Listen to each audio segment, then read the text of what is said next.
I recently started doing EMDR therapy out here, and I find it a lot helpful actually. So I want to try something extremely new that I've never done here before. So I want to do a therapy session here on YouTube. I'm just going to be open, honest, raw, uncut, share everything that's sort of been inside for a long time that I've never expressed with people and see how that goes. And if there's depending on the feedback, I could probably do a series on this of therapy talk and just see how it goes. I used to talk to some of my family this way, like my dad, my brother, sometimes, and I could tell this would go into one ear and come out the other. So I'm gonna use this space just to be open and honest and really straightforward with whoever watches this. But I'll be speaking directly to the people of my past, mostly. So it's not, if I say something that seems pretty aggressive or offensive, it's not to you guys who have met me just now, or my new friends, or people that I talk to through the channel or anything like that. It's just people that I have known from my past. You have to understand that my past and my present are two completely different realities. I was not the same person I was today that I was even a year ago, 2 years ago, especially 10 years ago. All right, so my story begins in Brooklyn in 1989. My parents were never together. They were never married. I'm not even sure the story of the story too well, but they separated when I was probably 1 years old. I hear a lot of stories about fights and fighting between the two, my dad and my mom, and just really traumatic stuff between the two. And I actually have no memories of my life before the age of 7, 8, and they say that's because the childhood was just too traumatic.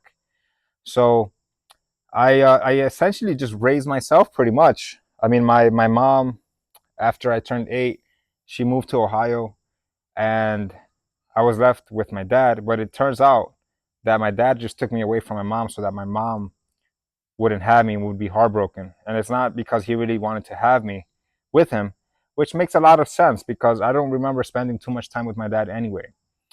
I remember him just wanting to be at the park all the time, or spend time with his friends, or just kind of hang out. So that's kind of like what the childhood was like until I decided I don't want to go to the park anymore. I had a lot of talent in soccer, and I actually ended up getting a scholarship, two scholarships for university. That's how I actually got through school. I used soccer to pay for my school. I ended up going to St. John's for like the last 3 years where I got my bachelor's in math. So I was pretty talented, although I never trained. I never really cared. I never really, I never really put passion into really anything I did. But that was because I'm understanding now. That was because when a child has abandonment and neglect, uh, trauma, it's it's almost like they turn off, like they don't see the point in living anymore. And that's exactly what happened to me without really understanding it. I can talk about it now today because now I understand that that's what it was.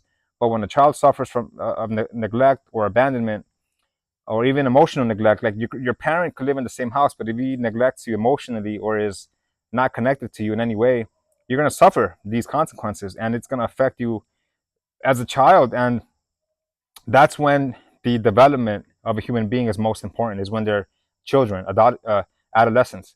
This is when the systems, the neurological pathways, and everything that makes up a human being. Excuse me, I just drank a whole bunch of mineral water right before I came out here, and it's like gassy stuff. So that's exactly, I used to always wonder, like, why is it that I can't find passion to like even live? Why don't I have passion to play a sport? Like, I used to play soccer, and I used to zone out. I used to just like look at the sky and think about stuff, and I could never really get into it, like my whole life, my whole career.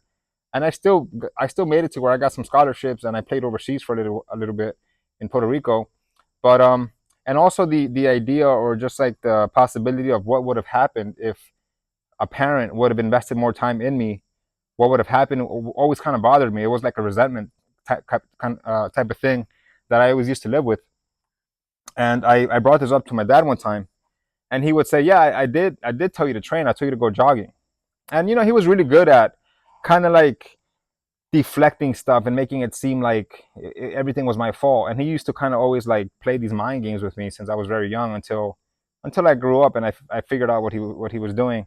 And I haven't spoken to him since for like 3 years after he told me that he resented me, which I kind of felt anyway my whole life. Like he used to rip up my scholarship papers when they used to come in the mail.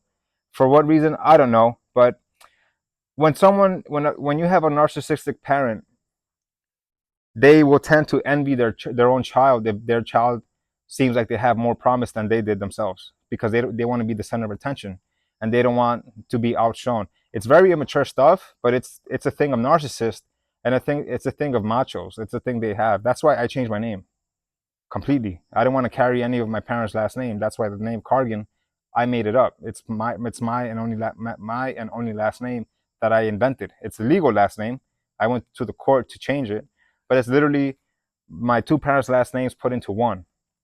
So I did that when I was really young, and I did that like without understanding the deeper roots of why I was doing this stuff. I just felt like, yeah, I'm gonna change my last name, and I did that.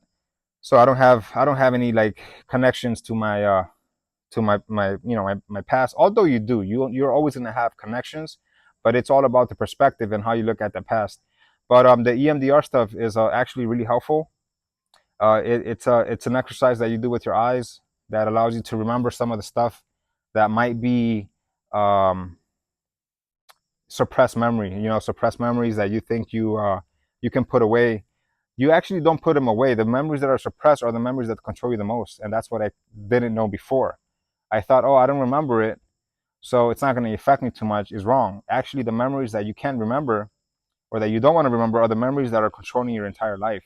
So if most of my memories are suppressed, this is the reason why I feel anxiety. Even till today, I still feel fragments of it. It's not like I'm at 100% peace. I still feel anxiety and stress sometimes, but I can't figure out why I feel that, which is why I started to go into therapy here to for me just to get all of that out of my system. And it turns out that it's because I have unresolved childhood trauma from the ages of 8 onwards, or even before, because I can't remember my past before. And that's probably the most traumatic stuff that happened to me was before. And I know a lot of you guys out there share similar stories like that. A lot of you guys have childhoods that were pretty messed up. I don't want to say my boy's name, but I met him through YouTube. He came to my house one time, and we have similar pasts. We have similar stories, actually. We even used to get punished by kneeling on uncooked rice for no reason. And he had it worse. He would have to carry like books over his head or some heavy stuff so that it would be worse. And that's just abuse. And this is kind of like the stuff that I would go through. I went through, bad treatment by my grandmother as well. Always favoring other siblings and always kind of pushing me to the side, and I can feel that. And when you're an intuitive child like I was, when you're awake at an early age, when you're born awake and you're born enlightened, you just know. You just kind of know everything that's happening. You kind of know what the adults are thinking and why they're doing stuff. And as a child, you have to swallow all of that. You have to like just take it in and not speak out about it and just say nothing. And then into adulthood, that turns into you just being like really timid and like living below your potential. And that's what happened to me. So I took that in as a program where I understood that if I shine too bright, I would make the adults around me pretty upset. So I had to play low. I had to walk around eggshells around them. I had to be less than I actually was, not to offend them or make them feel insecure about themselves. And then you kind of forget and you get into that system. And then you develop that personality and character. And then you start attracting a whole bunch of people throughout your entire lifetime that operate through that same system. So I basically kept that program. I kept small. I played small my entire life. And that's why I've never even had a YouTube channel until last year, because my wife actually forced me into it. But it wasn't because of this. It wasn't because of me sharing my story or how I got here. It was for real estate. It was just like, oh, share your real estate on YouTube. I said, sure, why not? But now it evolved into this. Now I'm sharing exactly what my story is like, how I unfolded to be here, why I'm going to therapy even now at 37. After some people from the outside might be looking at like, oh, this guy has it all. Like he has his own house he built. He has 2 cars. He doesn't even have to work because he has systems working for him. But that's just the outside. That's just the outside, and If you think that's everything, then I have to say you're pretty shallow. That's not everything. Actually, there's more stuff happening inside of you than outside of you. So that's why I started going to therapy, because there was a lot of stuff that needed to change within me. And there's been a lot of people that I'm not going to really go into too much because it's not really necessary, but a lot of people use me in my life. Um, there's one specific soccer coach that I had, who would like verbally abuse me from the ages of 14 onwards until it didn't last too long. I kind of left when I was like 17, but he was super mentally abusive, and he would use me to do him favors all the time and borrow money. And this guy's in prison now. He's in jail. And a lot of you people who know me from the past know exactly who I'm talking about. And a lot of you people who know this guy are probably in denial, but this guy is a 100% legit pedophile. This guy got caught. A 12-year-old put him in jail. And there's a lot of people out there who I know he's done stuff to as well. And that's the problem. People don't talk about stuff, so stuff continues. But there's a lot of people in my life that has used me. There's also been friends, fake friends, that have just been around me, have been haters the whole time, have been just envious. And that's kind of like what I've attracted my whole life for some reason, just envious people. But I know not everyone's like that. I know there are people that I'm meeting now that are very positive and optimistic and say, hey, man, like your story inspires me, or you motivate me, or let's do this or let's do that. But the people from my past were pretending and were just users. They were just like energetic vampires. But it's because of that's sort of the system that I programmed myself with to survive in the world, because that's how I was raised. I was raised to behave that way. But yeah, I just got to a point right now in my life. I just turned 37, where I'm just at that point in my life where I'm just like, just don't bother me, don't talk to me, don't reach out to me, because I just gone through all the bullshit already. Like I already did all the bullshit. I already did all the networking, all the fake handshakes, all the pretending to like people. Honestly, I don't really like people. I don't like most people. That's the honest truth. I don't like small talk. I don't like these bullshit conversations. I don't like any of this wasting time stuff. I don't like it. I've never been a fan of it. I only did it in my career so I can network and make connections and sell real estate and become financially successful. But in my free time, I rather just water my grass. I just rather feed my chickens, go to the gym, go in my office, and that's it. That's really it. That's why I dedicate my time to building systems so that I don't have to talk to people. I don't hate all people and I don't despise all people, but I despise most people because most people are fake. And that's just how I feel. This is my therapy session. This is the way I feel about people since I was born, since I was a youth. And I still feel this way. And I still feel this way even though I have met great people. But if I have to take numbers, the majority of people I will never speak to twice. I'll speak to you maybe once, but never twice. And if I reach out to you and I say, what's up? It's because I like you and I respect you and I think you're a good person.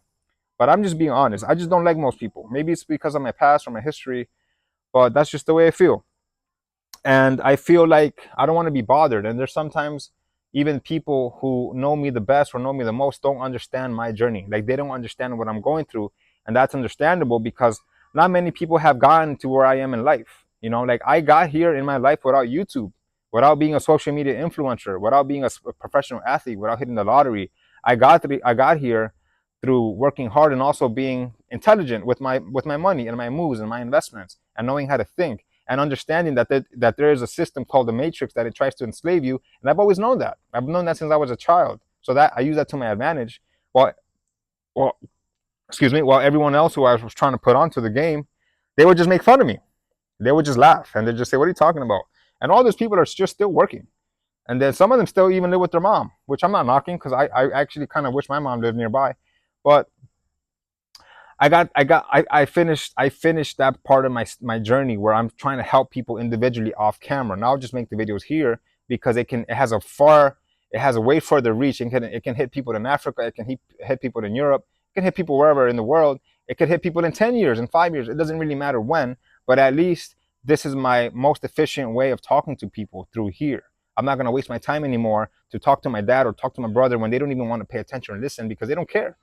So I rather just talk to people through here and have people reach out in the comment section and say, hey man, I dig it, I respect it, I feel that, I went through the same. And if you tell me about your story, I'll listen to it and I'll reply and I want to hear about your story too, because I think that's what it's all about. So I think that's all right for the first one. Let me know if you guys, thought it was pretty helpful. And if you want to see more, then let me know. but I feel like it was helpful. Like I got a lot off my chest that I don't have to say everything to my therapist. I could say some stuff here, and yeah, I feel like I'm turning a new page right now. Like I'm gonna go back into the marketplace. I'm gonna go back to work, but in a different way. And I'm just happy to say that